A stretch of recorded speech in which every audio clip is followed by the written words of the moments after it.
Do you think you're a leader? You can speak very well. Yes, I know the content, but I'm not sure I can speak as well. One of the best leadership skills that I had to develop over the last 30 years is public speaking. You know what you want to say, but you're not sure you're saying it in the right way. You know that you can say it in the right way, but you're not sure your audience is going to listen till the end. And what you want to do is not just public speaking, you want to use it in social settings, in the family, at the corporate you're working in, and even in situations where you are looked up to as someone that speaks very well. How to keep your audience completely hooked on, how to be able to give your message in a practical way, and how to come out authentic with real stories at the end of it. Welcome, come to our channel and join us. Then you will practice 100 minutes. Good luck. The most important thing that you're born with is your voice. What happens when we are born? The baby cries, right? That's going to become the most important thing that you use in public speaking or in becoming an engaging speaker. But you know the good news? That voice doesn't have to be always the same. Whatever voice you're born with, the pitch of the voice, taking it up, down, whichever you want to do is possible. The use of voice is important because sometimes you can become serious and sometimes you can be playful. If you come into a meeting and you say, really, we didn't do very well in our program, we should have practiced more. Can I expect you all to do better next time? What tone is this? What voice is this? It's like I'm making a humble request. No one takes you seriously. You come back there and you take your authority and you say, we really didn't do well in this program. What can we do to make it better next time?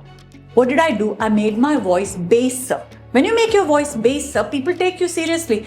It doesn't mean they get angry with you. For example, I do a lot of work in mindfulness. If I come to a mindfulness talk and I speak like this, come on, let's be mindful, close your eyes, let's make a lot of energy and we will be able to win over anything in the world, people will switch off the video. So there I use a slower tone.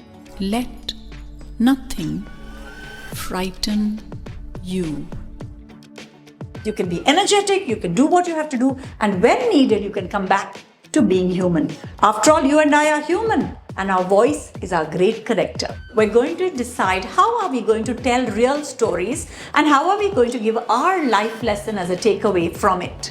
So whichever story we tell, it may be our story, it may be another person's story, the takeaway has to be clear in the story. Nice thing about storytelling is it's very human. It's about somebody who went through something. But if you tell that story too long, you lose your audience. Rehearse your story many times. You know what happens when we are telling our own story? We forget time. We keep on talking about our story and the audience is forgotten all about us. They care about your story, but only if it is 1 minute long.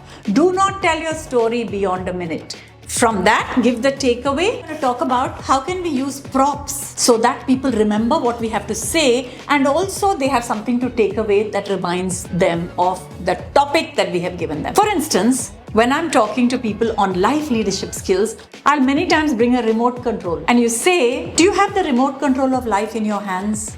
Are you able to change the channel as and when you need it? Are you pointing it to the right direction? You want to change the aircon? Are you pointing the remote to the television? So when you say things like this and show a prop, it gives a very good understanding of what you're trying to communicate. Now think for a moment, what is it that you want to talk?